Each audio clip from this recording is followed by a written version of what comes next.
You are listening to the Healing Migraines Naturally podcast. I'm your host, Dr. Leslie Caesar, and I'm helping women all over the country rediscover a migraine-free life. Today, I'm talking to Mary, who runs our awesome Facebook community, about the question a lot of people ask: is my trauma causing my migraines? Welcome, Mary. How are you today? I'm doing awesome. It's a beautiful morning here. It's a little gray. Like there's not much sunshine out there, but I am a big fan of the storm. I know most migraine people aren't, but it looks super pretty and ready to rain. So. Oh, awesome. We're rainy here this morning too. That's funny. Coincidence. I'm like, we all need it, So I'm kind of like, I'm ready to just go out and stand in the rain, go dance in the rain. So how's everything going with you? Good. Moving through the summer here. Can't believe how fast it goes. It really does. I'm like, how is it already mid-July? This is not okay. So with the trauma thing, I'm sitting here going, are we talking about physical trauma or emotional trauma or, big T trauma, little T trauma, all of the things? What are we defining as trauma today? Yeah, great question. So my intention with the word trauma was to talk about trauma that's occurring on the mental and emotional side of us, not physical trauma like an accident or injury, things like that, but more trauma that's occurring on the mental and emotional side, and perhaps even on the spiritual side. Oh, that makes sense. We did talk about head trauma once. If anybody wants to refer back to that, I can put that in the show notes. So yeah, great idea. Yeah, we did do that podcast episode on head injuries. Yeah, that would be a physical trauma. Okay, cool. Yeah, let's talk about the emotional and spiritual kind. Yeah. So it's interesting, as many people listening, you might be part of our migraine Facebook group called Healing Migraines Naturally with Leslie Caesar, ND. But it's interesting, this question, you don't see it come up that frequently in the Facebook group. What do you think, Mary? I would agree. I do. I would think it's hard for people to either be vulnerable enough to post those kinds of things, but also connect that to their migraines. I mean, we talked about before that we tend to keep like our physical and emotional selves kind of separated in our heads.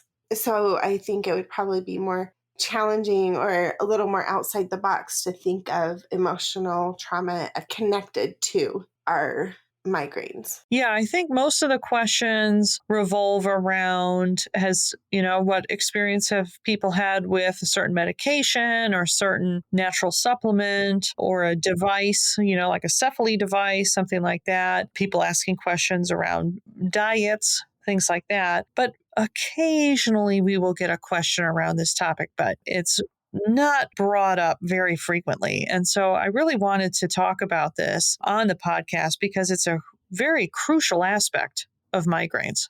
So, I mean, does that in your mind, I'm guessing, say, yes, there is a connection between emotional, spiritual trauma to our migraines? Absolutely. So when we experience physical symptoms, right? Because when we get a migraine, we're experiencing things physically. We're experiencing physical pain in our head. We are experiencing dizziness, which is a physical symptom, right? We're experiencing nausea. That's a physical symptom, right? We can feel that in our abdomen. We might be experiencing loose stools, right? It's a physical symptom. So because migraines are so centered around physical symptoms that we're experiencing, doctors, natural practitioners, even those of us experiencing those physical symptoms, we assume that the reason for the physical symptoms is something on the physical side of the body.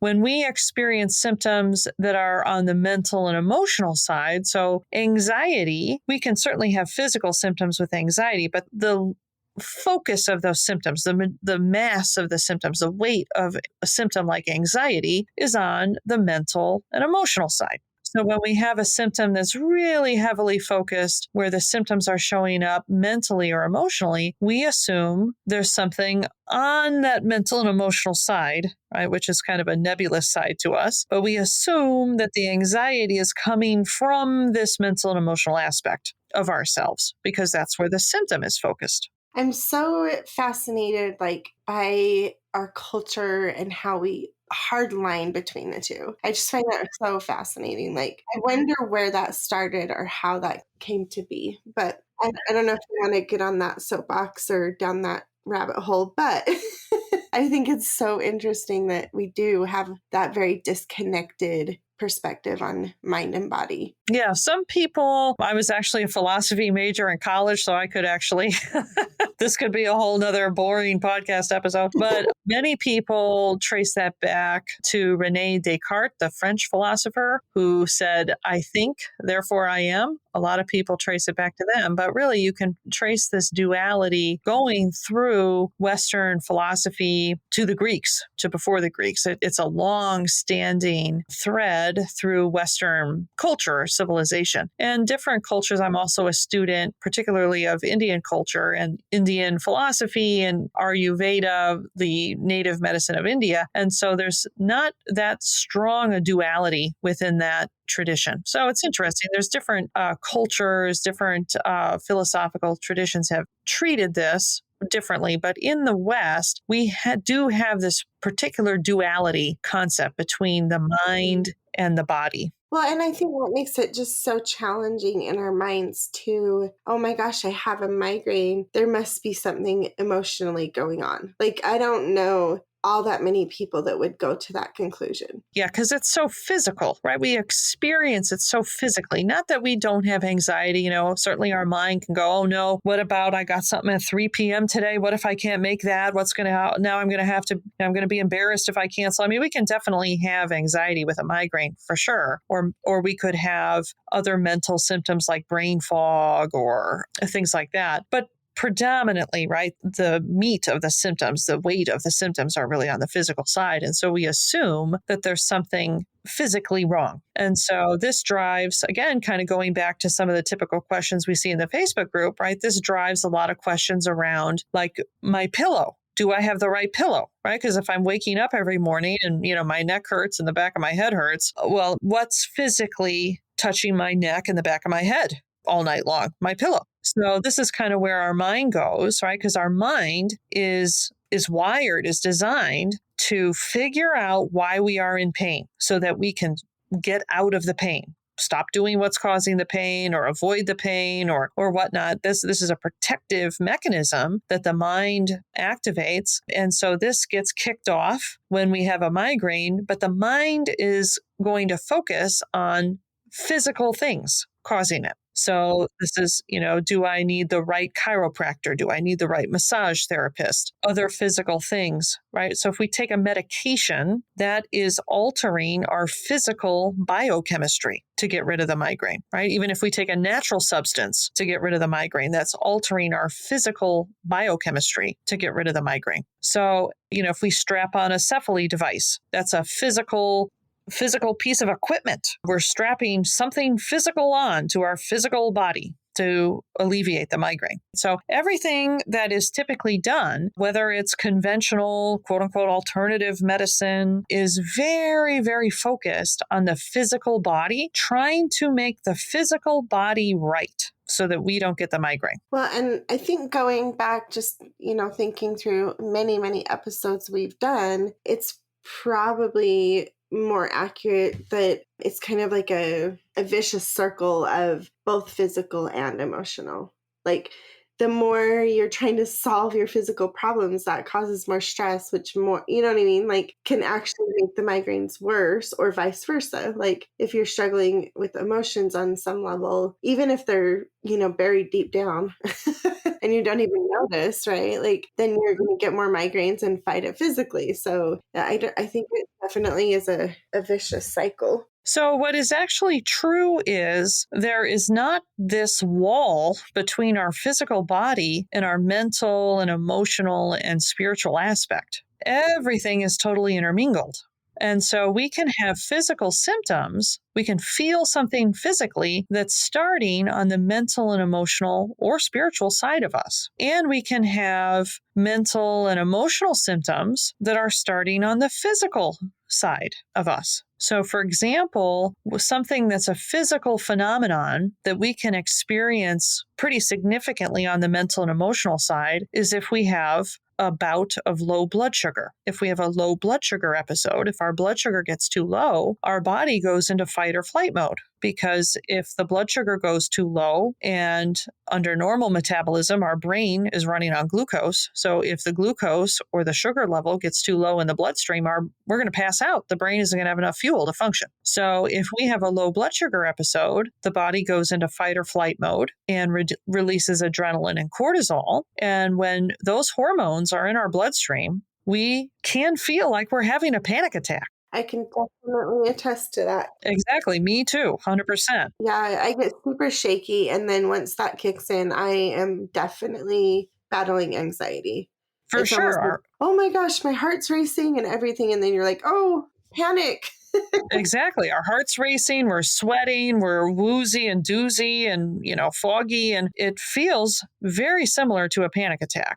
So this is something that we are experiencing to a significant degree, mentally and emotionally, that is being caused by physical hormones and the physiological or biochemical response that our body is having to physical hormones. Yeah, very interesting. So even things like, again, ADD, low blood sugar episode. I mean, you can be real out of body and unfocused and, I can't think clearly. So for children, again, many children are suffering from low blood sugar episodes, and children have no idea.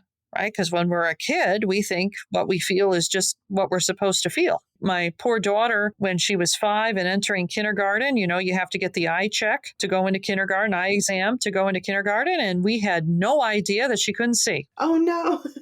I went with her to my regular eye doctor because I wear glasses, and the eye doctor said, "Oh, any concerns?" I said, "Oh, no concerns. We're just here for the kindergarten eye exam because, she could write and draw and color." I mean, I had no indication that she had a severe astigmatism. So we walked out of there with with a glasses prescription, right? And then when she got them 2 weeks later and they came in, she was like, wow, because she had no idea that she was looking, that things, right? She just assumed that's how the world was supposed to look like.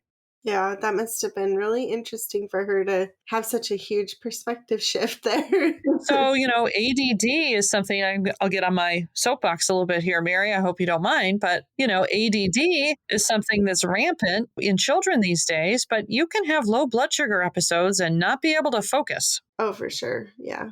For sure, right? So we can definitely experience things on the mental side, right? ADD, right? If we cannot focus, that is a mental symptom. So we can experience symptoms that are very focused on the mental and emotional side that are being generated by physical, biochemical realities in the physical body.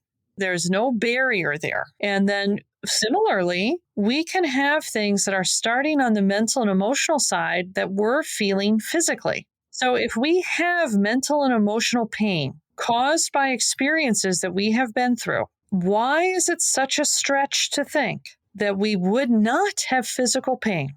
I think the one thing that we have connected to physical pain is probably stress. As far as emotional, I think it's pretty common for people to go, "Oh, I'm stressed out. I need to go get a massage because my neck's all, or my shoulders."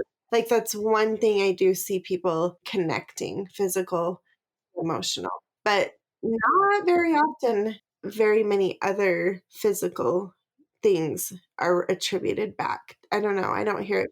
Yes, for sure. Because many people will say, yeah, you know what? If I have a conflict with a loved one, I'm very likely to get a migraine, right? It's like the stress of that conflict can be enough of a drain on their vitality or a stress on their vitality that it puts them into their migraine zone. And if you're new to the podcast, check out some of our other podcasts on resiliency and vitality and what I call the third principle. So yes, and we can make that correlation or we can make that connection because it's so immediate. I had the argument and then the next day I had the migraine. It's pretty obvious. The problem is when people experience, if we can use the word trauma. So by this, I mean, if people were, when they were a child, they were in a dysfunctional family environment. And that could be a broad range of things, okay? But just sort of a general dysfunctional family environment that can generate what I would call trauma in this case, okay? And we'll talk about how the trauma is generated or what trauma is more specifically, but I want to kind of lay this out. So this can be generated if people have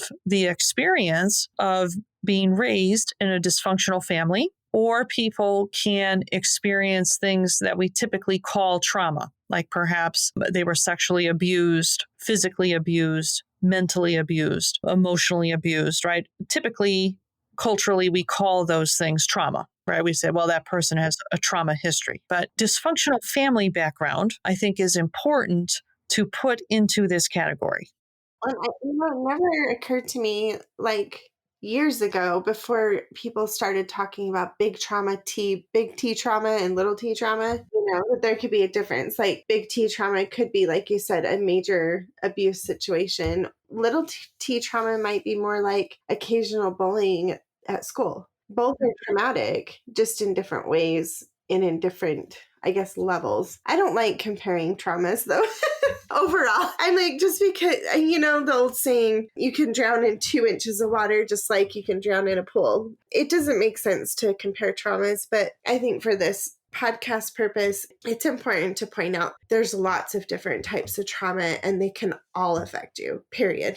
No, you're right. I have had clients where they were bullied in, junior high, high school, and that has had an impact on their health and was part of the reason, not the entire reason, but part of the reason why they were getting migraines. Absolutely. And sometimes little trauma can be just like witnessing somebody else going through something horrific. Like, when I was in my 20s, my ex-husband's family lost a child, and I wasn't right in the middle of it because we were getting divorced, but that did leave a significant impact on me, for sure. You know what I mean?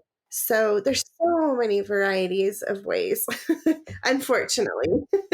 And we can experience things that are very traumatic that generate a similar phenomenon in the unconscious. So we can have a loss, right? We can lose a loved one. We could have a very severe illness, right? So many times people are traumatized because they are a cancer survivor and the treatment for the cancer was so debilitating, so traumatic in that way. So we can experience sort of under this trauma umbrella, right? There can be things that we typically think of as trauma. Our dysfunctional family dynamics are very important to consider. And then these other life events that happen to us can be, are under that trauma umbrella.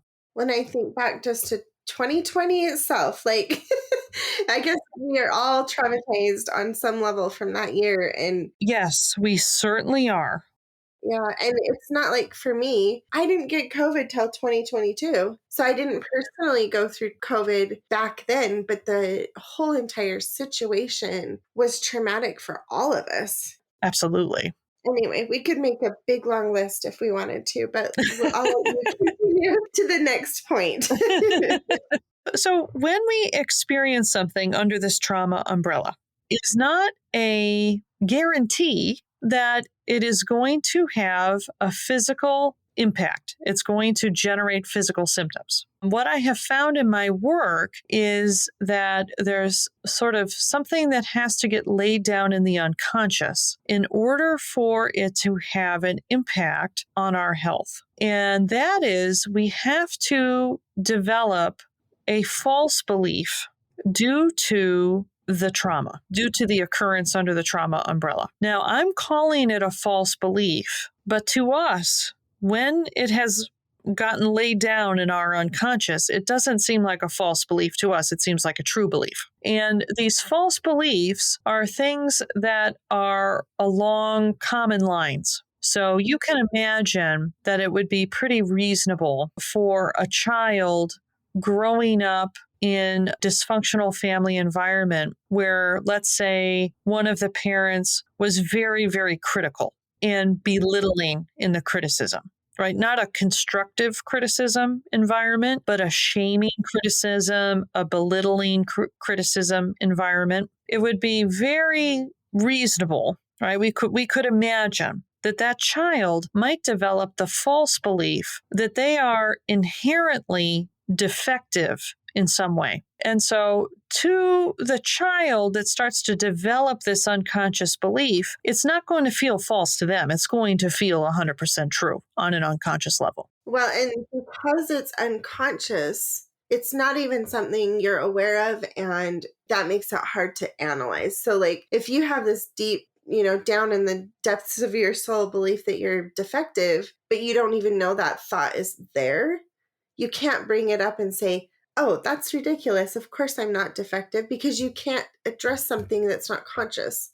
So, it's in there, and there's not a lot of power that you have over it until you can make it more conscious. What is that old philosopher, or not? Maybe it was a psychologist that said something about having to bring things conscious before you can. I can't think of how it's worded, but having to bring things conscious before you can actually deal with it. Mm-hmm.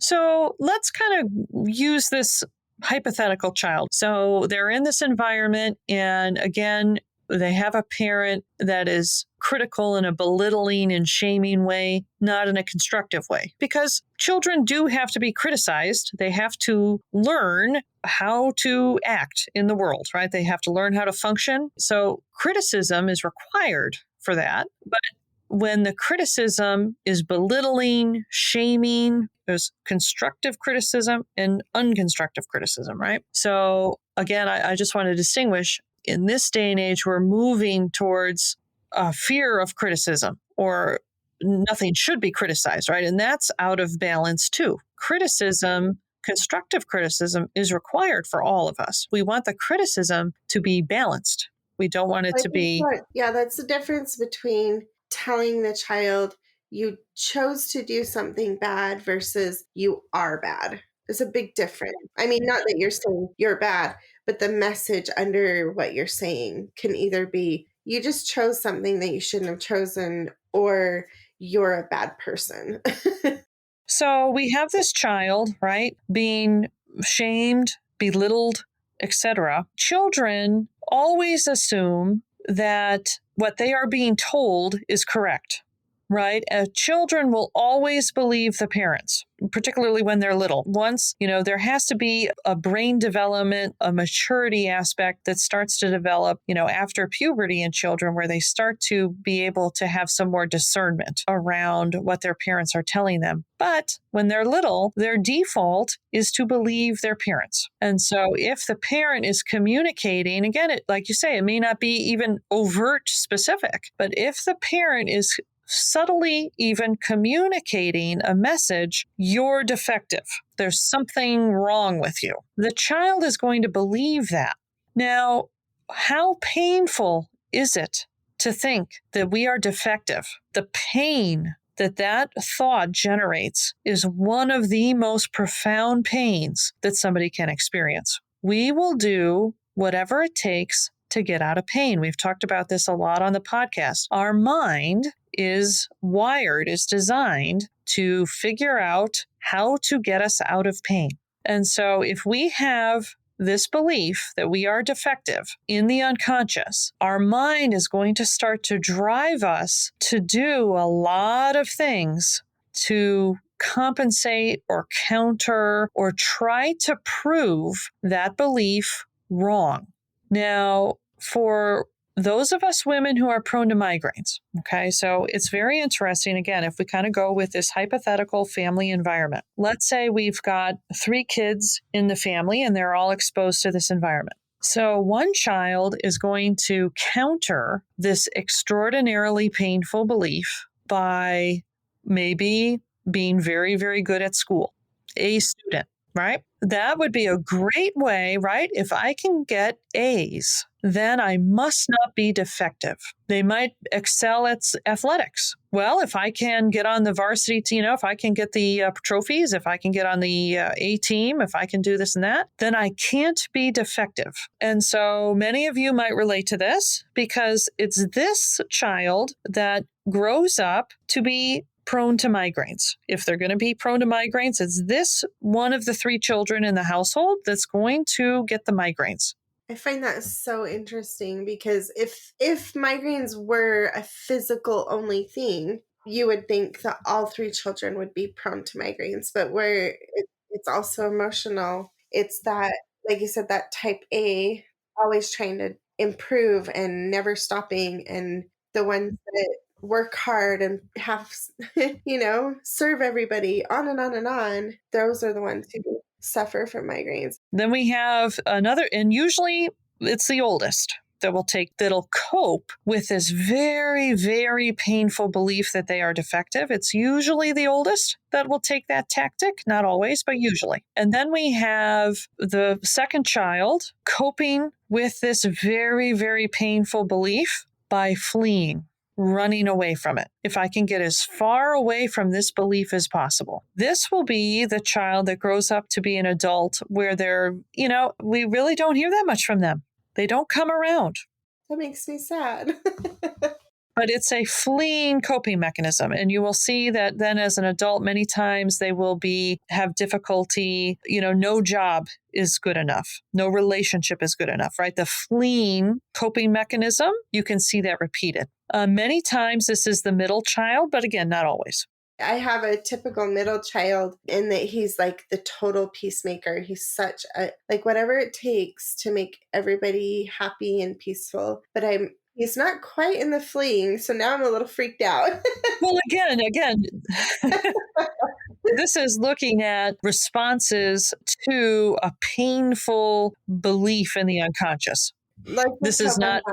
I'm not traumatizing my children. Right. I don't want to traumatize you, Mary, with this conversation. I know. Okay, hold up, people. We got to pause a second. I need to go do some therapy first. No, I know, right? No, I'm really just really thinking through the family order theory, and it is interesting that isn't it weird that every family has the peacemaker? Every family has a goat, the scapegoat. Every family has the overachiever. I think. And when you have, more children or less children or even a single child, it's just interesting how that plays out. So, sorry, when you talk, I always go into oh yeah, that sounds just like one of my kids. Or And just to clarify, right, there are personality characteristics that have been shown, more associated with people with different birth order. But what I'm talking about really specifically is this response to these painful unconscious beliefs. But I love you, Mary, because you and I are both moms, and we moms, right? We're always thinking what have I done to screw up my children? Well, because, here's the thing. I mean, I studied psychology and I've taught parenting classes for quite a while. And I used to joke with my clients, look, we all screw up our kids. It's just on a level of how much and in what way, because we're right. human, so no one's getting out of parenting perfectly. No one's getting out of being a parent without having some sort of dang, I wish I had done something different. So it's just interesting. Okay, I'll be quiet now when you talk about I'm glad you brought this up, because anybody listening, if you have a child and your oldest child is an overachiever, that does not mean that you have traumatized them, right? You have not broken your kids. Right. That is a typical characteristic of the firstborn. That's why when they're trying to cope with a very, very painful unconscious belief, if they're the first in the birth order, they have a tendency towards coping with it in that way, because the firstborn has a tendency in general, the personality type in general is correlated with that. So if you have an overachiever child, it does not necessarily mean that they are struggling with a extraordinarily painful unconscious belief that you are responsible for. We're just going to put that disclaimer out there right now. Yeah, let's add more trauma on the women who are already struggling. Right. Is anybody getting a migraine just listening to this? Right. Now I'm a bad mom on top of everything else. Yeah. So we have that middle child, right? Typically, they will flee. Okay, they will flee the painful unconscious belief. And then we have the third child in this hypothetical situation. The third child many times will self-destruct. They will make the unconscious belief to be true. And it's a coping mechanism in a way, right? Well, if you think I am, let me show you. It's that type of a coping mechanism with that unconscious belief. It's oh, well, you think I'm defective? Let me show you defective. let me show you how much I'm Yeah, feeling. just how defective. So that can be another coping mechanism. So for those of us that are prone to migraines, we are typically, if we have an unconscious painful belief, we are the ones that are kind of trying to prove our way out of that unconscious belief. We are the ones that are prone to migraines. And it's funny, I see this with my clients. I will have clients where, they're the ones getting the migraines. They had a dysfunctional family background and they're the ones getting the migraines. And, I've had many clients say to me, my younger sister, she's recovering alcoholic. She was in jail, for 5 years, just kind of like, I'm kind of exaggerating here, but, this type of thing, right? And she hasn't gotten a migraine a day in her life. And she's, treats her body doing drugs or alcohol, whatever, doesn't take any care of her body, she's doing all, she stole money from my parents, wrote bad checks, whatever it is, right? And she hasn't had a migraine or day in her life, vice president, and I eat organic, and, 3 great children that are excelling in school, and I'm debilitated. It's a pretty common refrain. Yeah, that just goes to show you, that it isn't something that you're like going back to the defective thing. Because your migraines, we do see, I'm sorry, I'm all over the place. My thoughts are jumping, but we do see in the group comments like, why am I like this? I feel like I'm broken, kind of a thing. You can't be much more of a devoted person and working hard and all of that, and you're still getting migraines. If that doesn't tell you that it's not you being broken, I don't know what does. Do you know what I mean?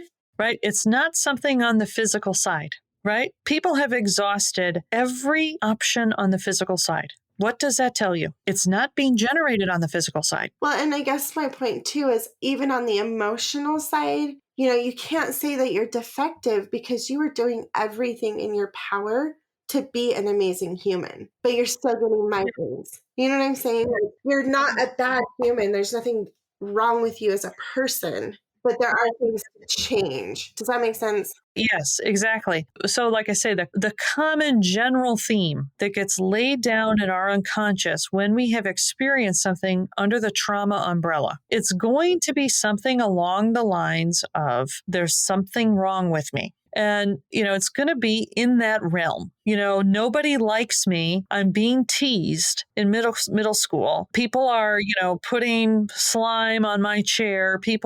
They're making fun of me. They're taunting me. They're telling me, my face is ugly. It's highly reasonable that somebody would pick up a belief on the unconscious level that there's something wrong with them. It's a pretty human thing to do. And so it's in the unconscious. It's very, very painful. It's unbelievably painful. And so then we will try to not feel that pain. We're going to do things. We're going to change our life. We're going to do different things to try to not feel that pain of that belief. But those things do not get rid of the belief. They counter the belief. They oppose the belief. They suppress the belief, but they don't get rid of the belief. I have worked with clients. They have reached the pinnacle of success professionally, with their family, with their relationships, their achievements, pinnacle of success. I just never feel like I really deserve this,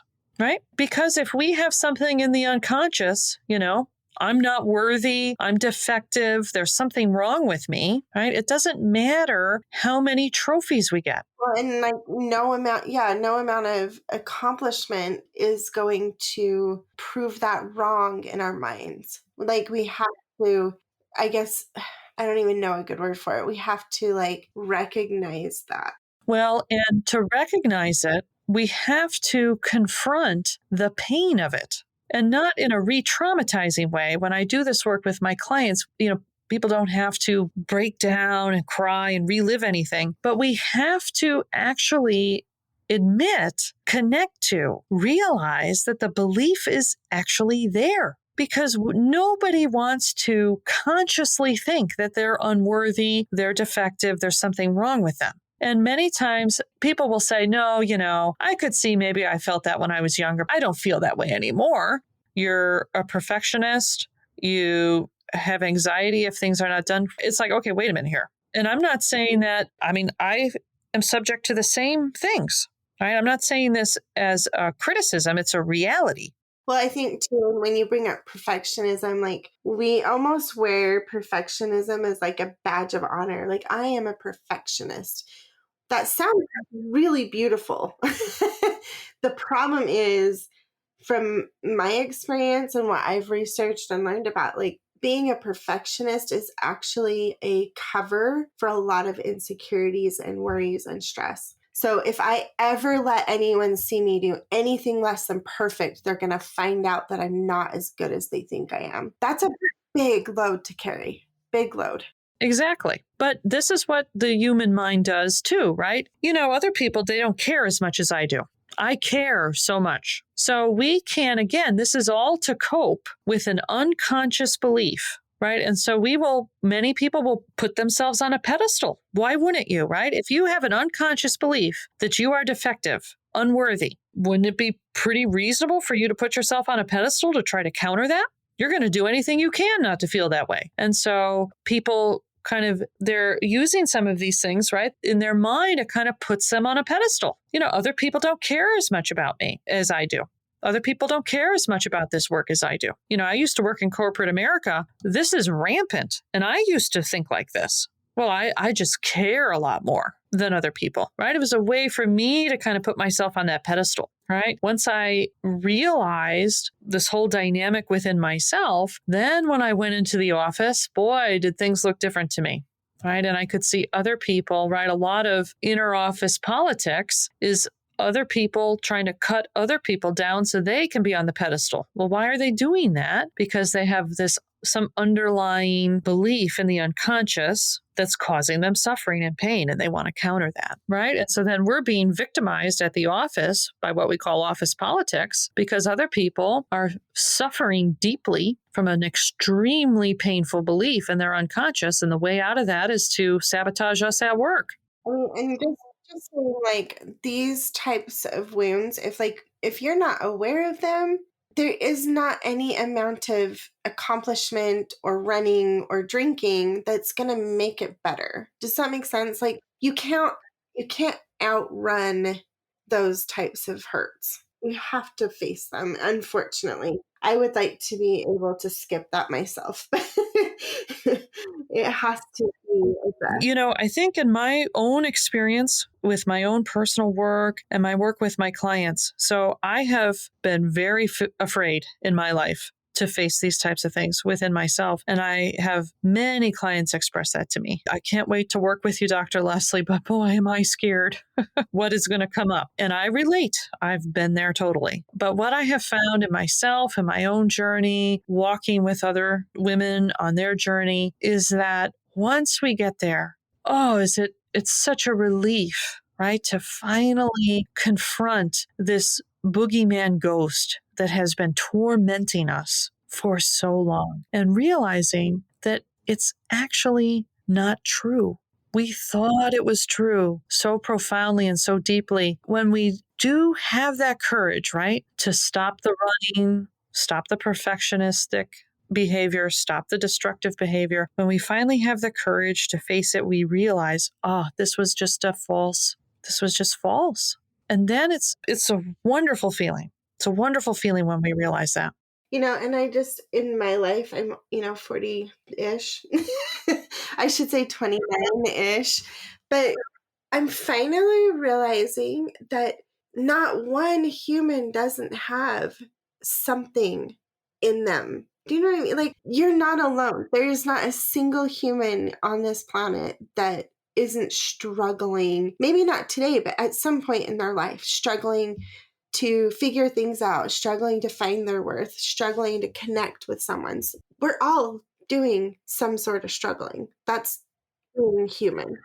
We all have false, painful beliefs in our unconscious that feel true to us, that feel very, very true to us, but they're actually false. I've been studying it's kind of cheesy, but I love personality theories and like what makes people tick and why they are the way they are. And I've been studying the Enneagram. Are you familiar with that at all? I mean, I'm not going to go into it because it's a lot of information, but like every human, there's 9 types according to that theory. And it's like every human has a basic fear and a basic motivation. And I'm looking around at myself and everyone around me, and I'm like, dang, you can see once you understand, the basic fear and the basic motivation, like you can actually see it in how everybody's playing in life. And that's what I'm saying. Like, yeah, migraine sufferers, we are struggling. We are having a hard time and everything, but it's not just you. You're not alone in this struggle, you know?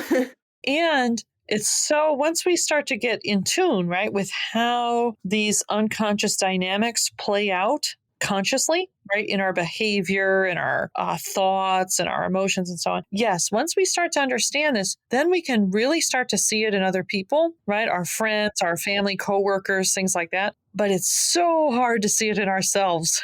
It's also very painful. Like, I'm not gonna lie. I've been with that studying I've been doing. It's been like, you see the both sides of the coin. Like, oh, this is a really good character trait that I have, and then you see the underbelly of it, and you're like, I'm not loving that part, But we're all in the same boat. Like I said, there's 9 different personality types according to that one theory, and I see it in my son. He's like, for example, he's a very outgoing, fun, exciting, always wants to be doing something. He's very optimistic in general. He's wanting to go out and conquer the world. And all of that's beautiful. But I also see that a lot of that is he's avoiding boredom. He's avoiding loneliness or whatever. So even though he has like these beautiful personality traits, there's also that underside of it where he has to work on, how to deal with boredom, how to deal with loneliness, things. Anyway, I won't keep going, but yeah, we all have the upside and the downside of what we're going through in life. So that's my soapbox for the day. So when we have these painful unconscious beliefs, how does this impact how we feel physically? Again, it's pretty clear to us, right? Like I have a lot of clients, they say, yeah, I know I have control issues. And they feel the anxiety. And so it's easier for us to see, yeah, you know what? There's something going on here in the unconscious that's generating this control issue, and I feel anxiety. And all of that is on that mental and emotional side, right? That seems very obvious to us. So, how is we are experiencing something physically, starting on the mental and emotional side, right? That's like we talked about at the top. That seems impossible to us almost, right? So again, I want to challenge that. If we are in tremendous pain because of an unconscious belief, why would that not be physical pain? Well, and like I said, I think that it's easy for us to go to the stress thing. Like, well, I'm just stressed, so of course I have back pain or whatever. It's a little bit harder to go past just stress and connect to migraines. I think it's just Well, and people too, they say, well, I'm stressed, so I'm clenching my jaw. Again, we're back in the physical, right? You can have physical pain and not a muscle be tight, right? You can have anxiety and have physical symptoms and not be clenching anywhere, right? Because people say this. I was asleep when the physical pain came on, and I don't think I'm clenching while I'm sleeping. Right? So you could be, right? But I mean, people kind of know, you know what? This came on and no physical muscles were clenched. But again, we always like, oh, well, it's the stress causing me to do something physical, and then the physical is causing the pain. It doesn't have to be that way. And I know this through my own personal experience with my physically painful migraines and working with hundreds of women and seeing this play out time after time after time. so I think we've like covered the connection really good, but I guess my next thought slash question is, okay, we talk a lot about vitality draining and things like that, and all of these stressors and trauma are draining that vitality. And you said you don't have to go rehash your past and live through all the trauma again, right? So, like, I guess in my head, I'm like, but then what do you do? What do you do? Right, exactly. What is the magic here, Leslie?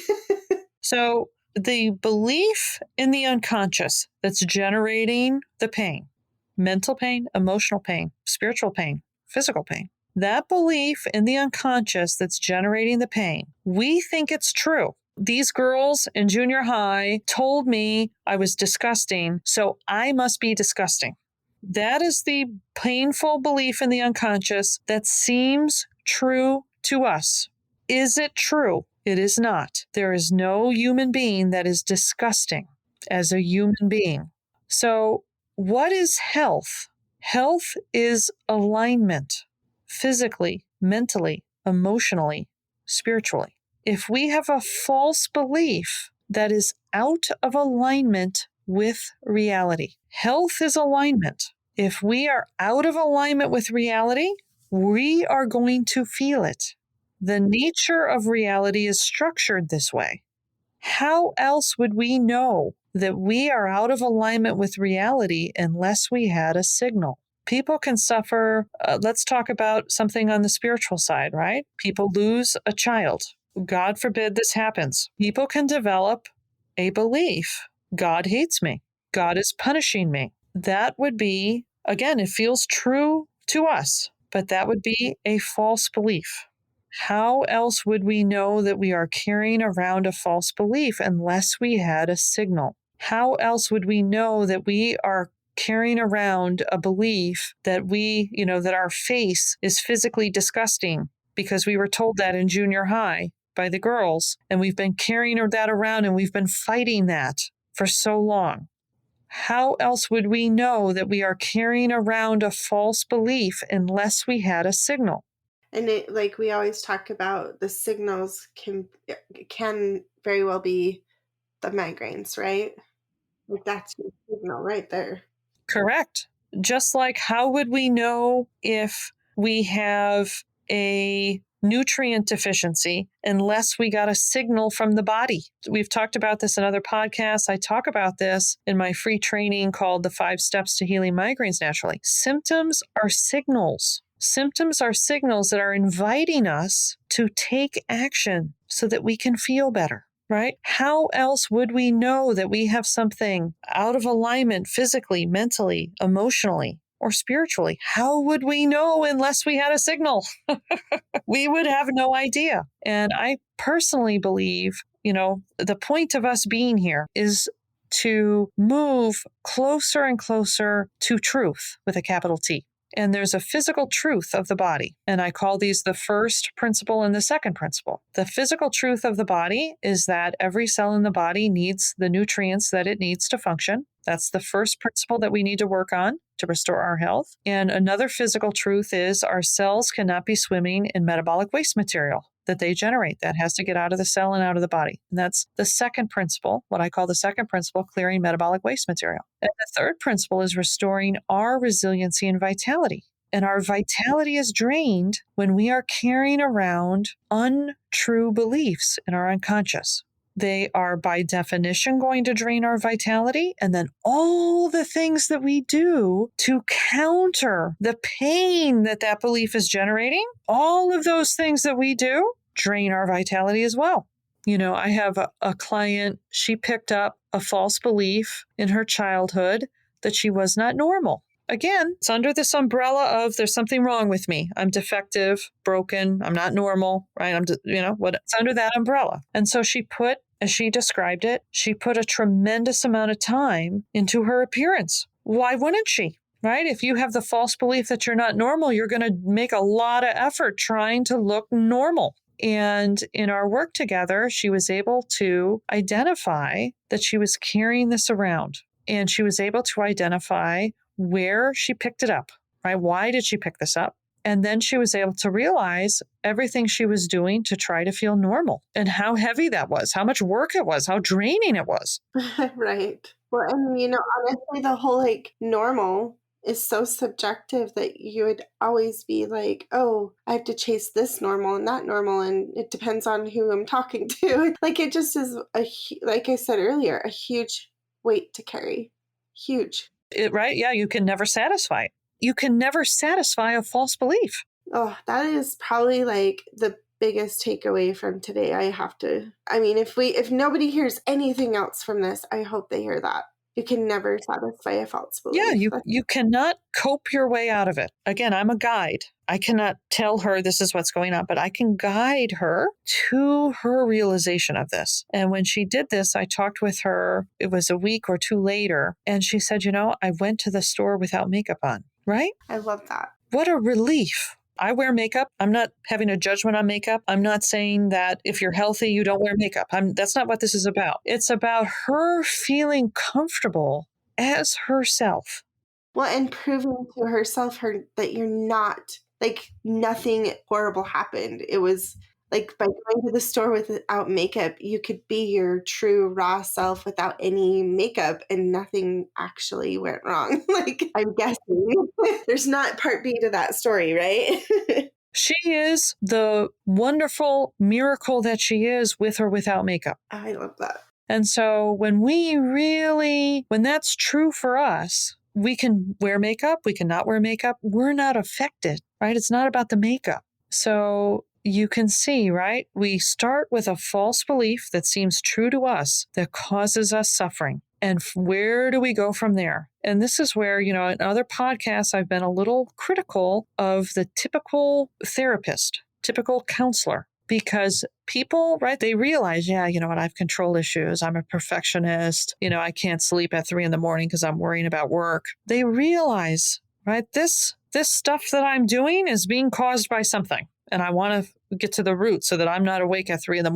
worrying. And they go into a counselor, into a therapist, and they are given coping techniques, and coping techniques as the solution, not as a short term, okay, let's get you through the day here while we work on what's in the unconscious, right? That's generating this spin.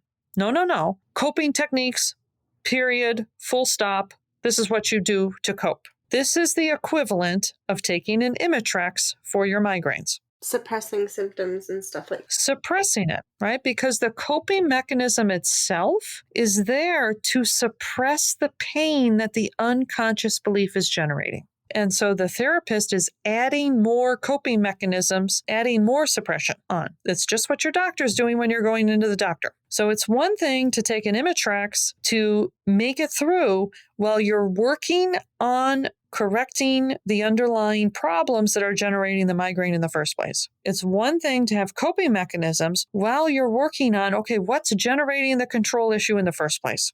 Interesting. I know a few control freaks, as we lovingly like to call them. In my experience, trying to control things around you is usually a symptom of feeling so anxious that you have to do something in your environment to make that feel better. Like, I don't think your mother-in-law is actually trying to control you as much as she is trying to, like, get the anxiety in her life that comes from feeling like things are not in your control, under control. Poor mother-in-laws. They get such a bad rap. I guess I have sympathy for him because being the mom of 4 boys, I'm like, there's no other option but being the mother-in-law. That's true, right? Yeah. Anyway, yeah, that's interesting. So it's interesting. Like, I don't know. I'm just still back to the thing of, like, you don't have to dig up the past and you don't have to, like, just slap some coping band-aids on it, but you can have a profound impact on how you function and how you feel by identifying and addressing the underlying belief that you have. I'm going to say this too before we close. I'm going to have another criticism, unfortunately, of a lot of counselors or therapists, a lot of people, even kind of in the alternative medicine space that do this type of work, kind of like healers, this type of thing. So just having people relive the trauma does not identify the unconscious painful belief. So just, describing what you went through and reliving it and getting all worked up again and crying again and in a fetal position, that does not identify the unconscious painful belief that got laid down. So what I'm describing is something that's very intentional. We're going in with a specific intention. We're not gratuitously, I'll be honest with you, a lot of people who are attracted to being a therapist or quote unquote healer type, people that kind of do this type of stuff, whether it's a therapist with a license or an unlicensed, quote unquote healing practitioner. A lot of times people go into that work because they want to hear the drama. There's something about hearing about other people's drama and trauma and suffering that energizes them. I have a theory on that, but I don't know if in some ways I think that it's so much easier to deal with other people's problems than our own, that it's like I would rather, like, it's like almost a coping it through. I'm gonna put my own problems on a shelf and not have to deal with them because I'm helping. So it takes a huge amount. And I'm actually going into a field similar. So I'm seeing this with full awareness that I have to be very, very aware that I can't ignore my own issues and like just fix people around me, because that's not going to help me or them. My own personal work, right? I can't guide somebody. I can't walk with somebody past the point that I have been myself. And so this has been, other than my family, the biggest priority in my life is working through my false unconscious beliefs and the impact and the spin and the behaviors and the mental content, all these things that my unconscious painful beliefs generate in me, because I can't walk with other people further than I have already walked. And on the flip side of that coin too, though, like there is no such thing as a perfect, never been through anything healer or practitioner or therapist. Like we have to go through stuff in order to be able to help others. So it's a very fine balance. It is. My painful unconscious beliefs have been the biggest gift of my life and allow me to do the work that I do. I'm grateful every day for the suffering they've caused me, because that suffering motivated me. And now I have, every day I get to help other people. I have a tremendous sense of purpose. So I'm grateful every day for the pain and suffering that the unconscious false beliefs that I have picked up in my life, they've served me greatly because I've taken the action around them that I have. So I want people to think about this, right? This process, it's the mean between the extremes, right? We have one extreme where we're just papering over the false unconscious beliefs with coping mechanisms, right? We're just trying more things to suppress them. And then we have the other side where we're just going over and over, staying in the pain and the muck and everything else, right? And that's it, reliving it. Right? And even worse, working with someone who is just kind of feeding themselves off of our trauma. What we actually need to do is we need to be intentional, know what we're looking for, right? So that we're not going out of balance on either one of those sides. I think that was a doozy of a episode, I'm not gonna lie. We all need to go take a nap after that, so... Well, I guess we're done. Guess we covered it. We did, yep. Well, thanks again for joining me, Mary. Really appreciate you. Awesome. It was a good day. I'll talk to you soon. Talk to you soon.